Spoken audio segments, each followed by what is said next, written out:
What's going on, guys, and welcome back to my channel. Hope you beautiful people are doing okay out there in the world today.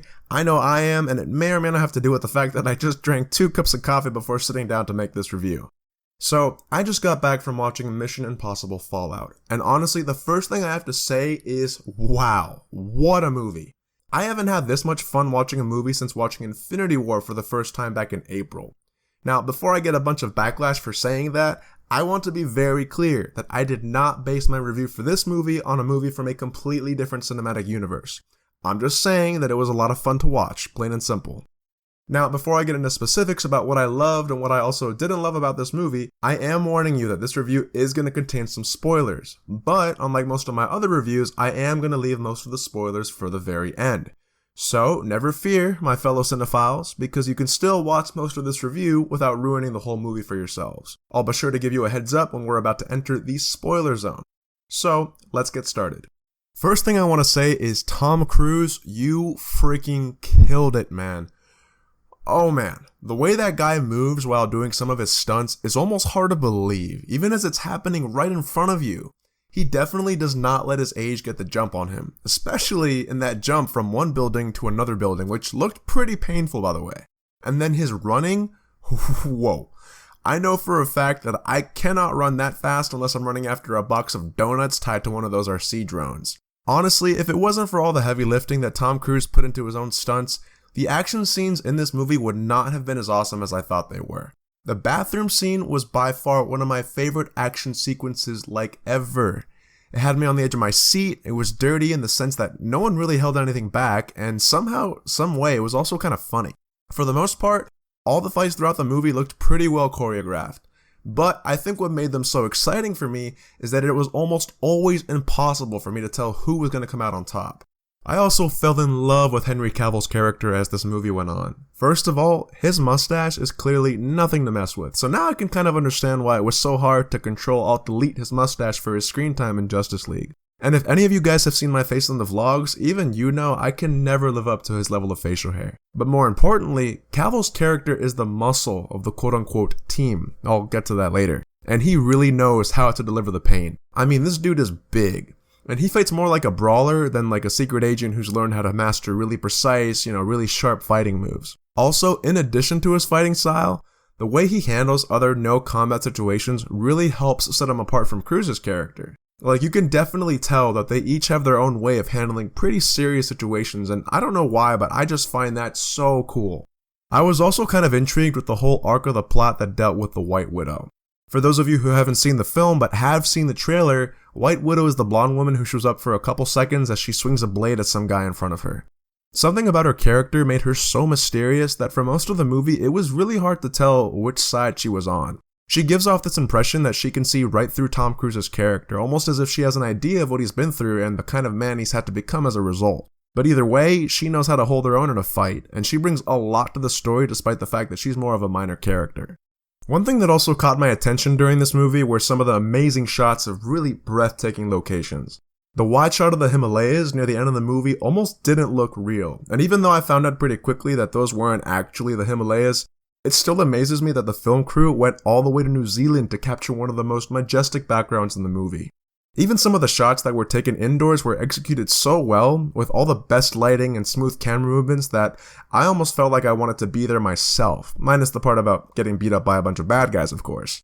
And of course, these amazing set pieces and backgrounds would be nothing without all the action scenes unfolding in front of them. I already mentioned how much I love the bathroom scene, but that's just one of several really intense action scenes in this movie. When Hunt's IMF team makes it to Paris, they quickly find themselves mixed up in a really death-defying chase scene that did not pull any punches at all. I mean, it isn't hard to tell that practically no CGI went into the making of this scene. Every flip, every faceplant, every car crash had me going, my god, that's gotta hurt, because it all just felt so real and so raw. And that's a feat that other contemporary action movies just haven't been able to accomplish in the last couple years. I'm just being honest here. There's also a helicopter chase scene in this movie that put me through so many emotions all at once that I barely had time to process any of them. When I thought one thing was about to happen, all of a sudden something else would throw off the rhythm of the chase, and it was just way too much for me to handle. And what's funny is that even though this kind of chase scene was something I'd never really seen before, you could tell that the director was still using some old tropes and suspense building tactics from previous Mission Impossible movies, and yet I was still on the edge of my seat the whole time.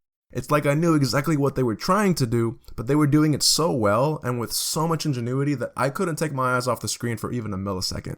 I was also pleasantly surprised with how useful some of the secondary characters were, not only with respect to the mission, but also the emotional tension of the movie. Simon Pegg's character adds just enough slapstick comedy without completely overdoing it, and Ving Rhames' character knows how to be just the right balance of big burly tough guy and big teddy bear when the situation calls for it. And the two of them together with Rebecca Ferguson's character make a pretty good team that knows how to save Ethan Hunt's butt whenever he's in trouble. And for an action movie like this, the musical score is everything. So I'm happy that Lorne Balfe took the lead this time. For those of you who don't know much about Balfe, he's a contemporary musical composer who's done a lot of work for a number of well-known movies, like both Sherlock Holmes movies, Terminator Genisys, and actually most recently Pacific Rim Uprising. And for any of you gamers out there, both he and Hans Zimmer composed the entire soundtrack for Call of Duty Modern Warfare 2, so clearly the guy has already made a name for himself in the entertainment industry. And boy does he make an even bigger name for himself with the score that he composed for this movie. Although there were some musical choices in certain scenes that sounded like the generic blaring that we hear in action movie trailers, overall most of the instrumental pieces fit like a glove on a hand. They made every punch, every jump, and every flip that much more suspenseful. And they also provided some of the more dialogue-heavy scenes with just the right amount of emotional tension. However, no movie is without its imperfections, and in order to talk about some of the things that I didn't like, I'm gonna have to drop some major spoilers. So, for any of you beautiful people who have not yet seen Mission Impossible Fallout, we are now crossing into spoiler territory. You have been warned. One of my biggest issues with this movie was actually the plot itself. The threat of nuclear war is a trope I've seen way too often in other big-name action flicks. And even though I can tell that they're trying to approach it differently by introducing other factions and characters that hold a stake in the whole conflict, it just wasn't original enough for me. But I try to see the good in every bad thing about a movie, so I will say that the plot does a good job of making Solomon Lane a very enigmatic villain. Another problem I had was that I frequently found myself getting lost in some of the dialogue. There's one scene in particular that even now I'm having a hard time trying to figure out, and that's when it's finally revealed that Agent Walker has been a double agent the whole time. He was apparently secretly working for the Apostles and doing everything to get Lane back to business. I don't know about the rest of y'all, but for me, that entire scene was just a bunch of talking heads saying who knows what about this thing or another thing. And while I know that twists and turns are a critical part of any spy movie, the sheer number of twists and turns in this one scene alone was a bit overkill and left me more confused than surprised. But other than that, I was very impressed with how this movie turned out. I'll come clean right now. I've never been a huge fan of the Mission Impossible franchise. In fact, the only other two that I've seen are the very first one and Ghost Protocol, so I didn't really go into this movie with any positive or negative expectations. But I have absolutely no regrets about this movie, and I definitely think it was money well spent. I'm not entirely sure what's going to come next in this franchise, but I will say that Mission Impossible Fallout is going to be very hard to beat. So, all that being said, I give Mission Impossible Fallout a score of 8 out of 10. As always, thank you guys so much for watching. For those of you who keep coming back here for some reason, I guess thanks for putting up with me and some of the nonsense that leaves my mouth.